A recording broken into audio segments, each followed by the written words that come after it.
Hello guys, village lifestyle blog channel থেকে আপনাদের সবাইকে স্বাগতম। তো বাবার বাড়ি থেকে বেরিয়ে গতকালকে আবার বাড়িতে চলে আসছি। তা আজকে একটু কাজে এক জায়গায় যাচ্ছি। তো জমির মাঝখান দিয়ে যাচ্ছি, ভাবলাম যে আপনাদের জন্য একটু ভিডিও শ্যুট করে নেই, যার কারণে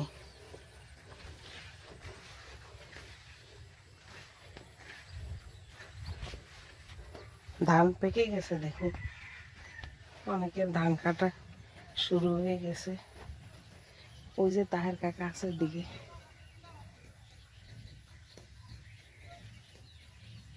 ও কাকা, কোনটা যাবো?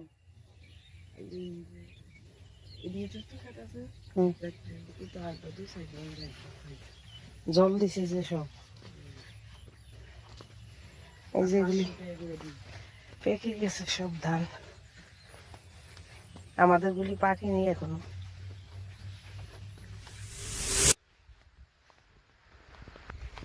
তাহার কাকার জমি থেকে কুমড়া নিয়ে আসলাম। তারপরে এই যে ধনিয়া পাতা নিছি। ওনার জমি শুকিয়ে গেছে এখন।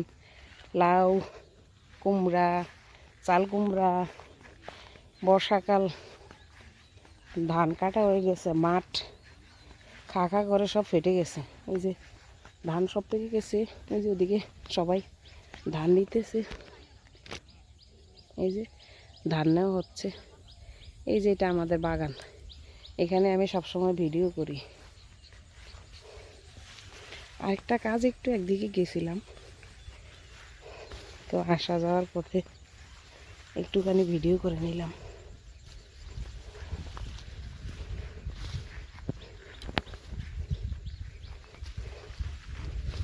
ওই যে একটা মুরগির খামার আছে এদিকে। ওই যে এরা এখানে ধান কাটতেছে। সূর্যাস্ত, সূর্য প্রায় ডুবে যাচ্ছে। প্রিয়াংশু চলে গেছে অনেকটা সামনে। এই যে এদিকে একটা জমির ধান কাটা হয়ে গেছে। এখানে এই যে জল দেওয়ার পাইপ, যিনি জল দেন মানে পানির মালিক, উনি ওই জমির ধানের 4/1 উনি পায়। তো আমাদের এখানের যে জমিগুলি আছে, এই যে সম্পূর্ণ জমিটা, এই সম্পূর্ণটাই তাহের কাকা জল দেয়। যার কারণে এইখানের সম্পূর্ণ মাঠ তাহের কাকারও জমি আছে। আর বাকি তাহের কাকার জমি ছাড়া বাকি অন্যান্যদের জমিতে তাহের কাকা যে জল দিল, এই কারণে প্রত্যেকের জমি 4/1 ধান তাহের কাকা পাবে। তাহের কাকা মানে ওনাদের পেশাই হচ্ছে কৃষি কাজ করা। ওনাদের শাকসবজি আর ধান চাষ করে, আর ওনাদের জমিতে এরকম সেচ দেয়।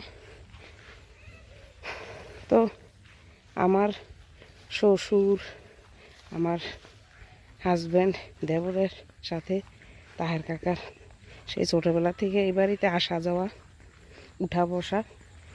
যার কারণে এখন যেহেতু আমার দেবর, আমার হাজব্যান্ড বাড়িতে থাকে না, সে কারণে তাহের কাকা আমাদের জমিগুলো দেখাশোনা করে, চাষবাস করে।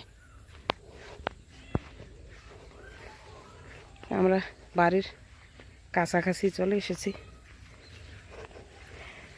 প্রান্তিক গতকালকে বাজার করার সময় চাল কুমড়ার কথা বলছিল, এখন আনলাম না। প্রান্তিককে জিজ্ঞেস করি, যদি ও খাবার হয় তাহলে তার কাকে বলে দিয়ে যাবে আমাদেরকে। আর এই যে লাউ শাক সব নষ্ট হয়ে যাচ্ছে, যেহেতু চৈত্র মাস, অনেক বেশি গরম, যার কারণে এখন সব প্রায় নষ্ট।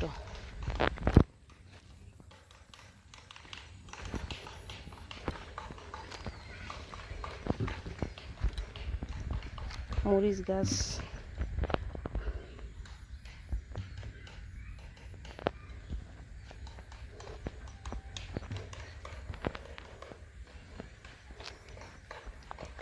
বেগুন, পোকে ধরে গেছে সব।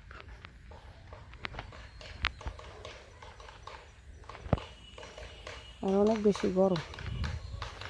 বেশি গরম হওয়ার কারণে সব শাকসবজি নষ্ট হয়ে যাচ্ছে।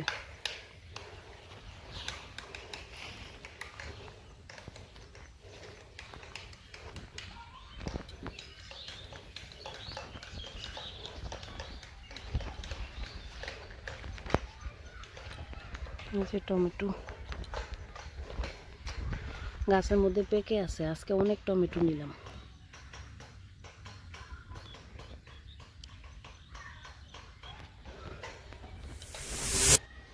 এই যে দেখো বন্ধুরা, কাঁঠাল এত বড় হয়ে গিয়েছিল যে প্রিয়াংশুকে গাছে উঠেছিলাম। ও তো এটা ওর হাতে করে নামানো সম্ভব না, তো আমি বলছিলাম যে নিচে ফেলে দিই। আমি নিচে পাতা টাতা দিয়েছিলাম কিছু, কিন্তু আমাদের পাকার কোনাটায় পরে একদম ফেটে গেছে বড়টা, আর ছোট দুইটা আছে আরও। এই যে এদিকে এগুলি তো নিচের ছোট ছোট, আর যেটা ফাটাটা দেখাইলাম ওটা একদম সবচেয়ে বড়। আর এখানের দুইটা, এই দুইটা ছোট, ওইটা বেশি বড়। বড়টা এটার কোনার মধ্যে পড়ে ফেটে গেছে।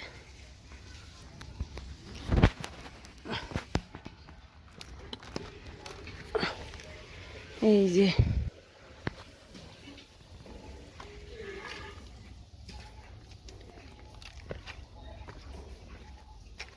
তিনটা একদম গাছের উপরে ছিল।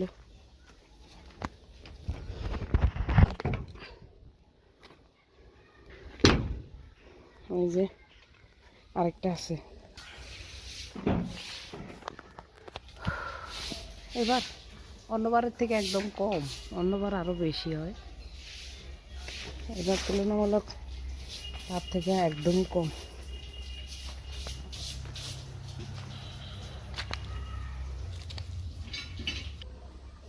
এই যে তিনটা গাছের আগায় ছিল, এইখানে আরও আছে।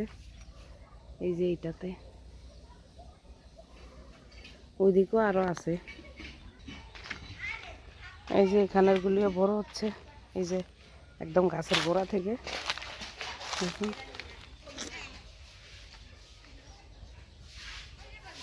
একদম মাথায় পর্যন্ত আছে।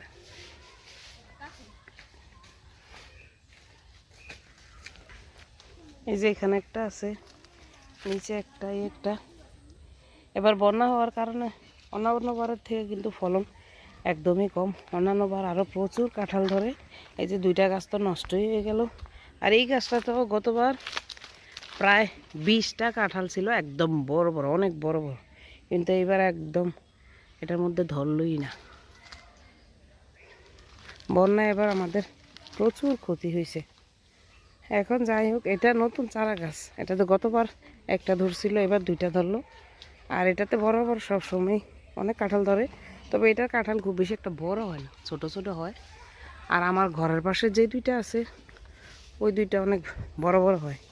ওটা তো আপনারা দেখলেনই কীরকম বড় হয়, তবে ফলন কম অন্যান্য বারের তুলনায়। এখন যেহেতু গ্রীষ্মকাল, বসন্ত, যার কারণে চারপাশে সব পাতা ঝরে একাকার অবস্থা। এই যে কাঁঠাল কাঁঠাল খাচ্ছি। দুই ছেলেকে বললাম, ওরা স্কুলে চলে গেছে, ওদের কাঁঠাল খাওয়ার সময় নেই। এখন আমি খুলতেছি, আমি, আমার শাশুড়ি, যা, দেবরের ছেলেরা আছে, ওরা খাবে। ভাবলাম আমি একা একা খাবো, তোমাদেরকে কাঁঠালটা দেখালাম, এখন একা খাবো, সেটা কি করে হয়, তাই তোমাদেরকে সাথে নিয়েই খাই। তোমরা এখান থেকে একটু একটু খেয়ে নাও সবাই। দেখো কীরকম টসটসা, অনেক রস আর অনেক মিষ্টি, একদম চিনির মতো মিষ্টি। কে কে কাঁঠাল খেতে ভালোবাসো আমাদের বাড়িতে চলে আসো। আমাদের প্রচুর কাঁঠাল গাছ আছে, আম কাঁঠালে ভরপুর। যারা যারা আম কাঁঠাল খেতে ভালোবাসো আমাদের বাড়িতে চলে আসো বেড়াতে।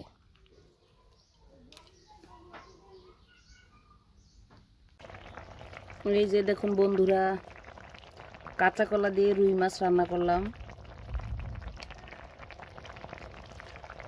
মাটি চুলায় রান্না করেছি, এই যে মাটি চুলা দেখতে পাচ্ছেন। পাতা দিয়ে রান্না করেছি, লাকড়িও আছে এখানে।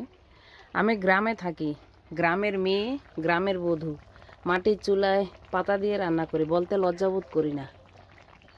কারণ কি জানেন, আমি যে খেতে পারছি, পড়তে পারছি, সেটা নিয়েই সৃষ্টিকর্তার কাছে অশেষ কৃতজ্ঞতা প্রকাশ করছি যে আমি খেতে এবং পড়তে পারছি। পৃথিবীতে এরকম অনেক লোক আছে যারা নাকি এক মুঠো ভাতের জন্য কান্নাকাটি করে, হাহাকার করে, কিন্তু খেতে পায় না। তার থেকে সৃষ্টিকর্তা আমাকে যা রেখেছে খুব ভালো রেখেছে। আমি যদি আমার ভালোটাকে সবাইকে দেখাইতে পারি, তাহলে খারাপটাকে কেন দেখাইতে পারবো না? আর আমি মাটি চুলায় রান্না করি, গ্রামে থাকি, গ্রামের মেয়ে, গ্রামের বধূ, এটা বলতে কখনোই লজ্জাবোধ করি না, এটা আমার গর্ব।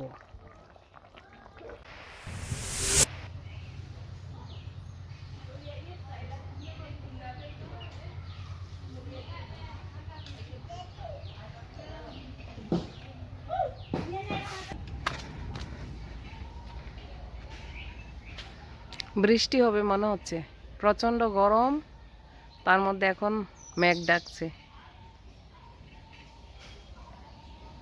এই যে চারিদিক অন্ধকার হয়ে গেছে আর মেঘের শব্দ।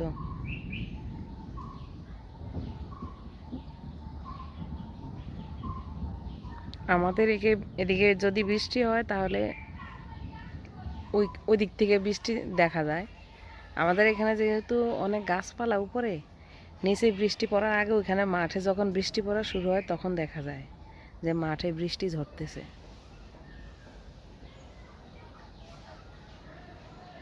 সবাই সবার সব কিছু গুছিয়ে রাখতেছে, বৃষ্টি আসবে বলে।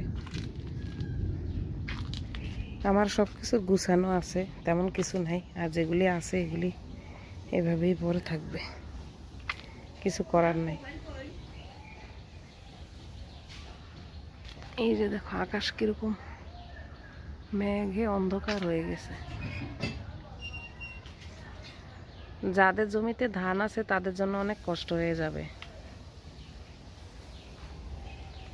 এই যে আমাদের এদিকে জমিতে ধান কাটা হচ্ছে। এখন তো ধান ভিজে গেলে ধান নিতে, ধান মাড়াই করা, শুকাতে, সবটা মিলিয়ে প্রচণ্ড কষ্ট হবে। এই যে এটা আমাদের জমি না, পাশের বাড়ির আরেকজনের জমি, কাটা হয়ে গেছে। ব্যাগ ধুয়েছিলাম, কয়েকটা খালি কৌটো ধুয়েছিলাম।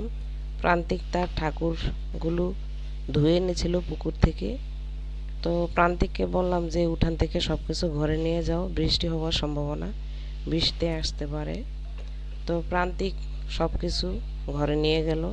আমাদের জমির টমেটো তুললাম, এই যে কাঁচামরিচ শুকাতে দিয়েছি, আম কেটে শুকাতে দিয়েছি রোদের মধ্যে। এটা হচ্ছে আমাদের আজকে সারাদিনের কর্মজীবন। আপনারা আজ সারাদিনকে কিভাবে কাটালেন অবশ্যই কমেন্ট করে জানাতে ভুলবেন না। আর আমাদের ভিডিওগুলি যদি ভালো লাগে থাকে, অবশ্যই লাইক, কমেন্ট এবং সাবস্ক্রাইব করে দিবেন।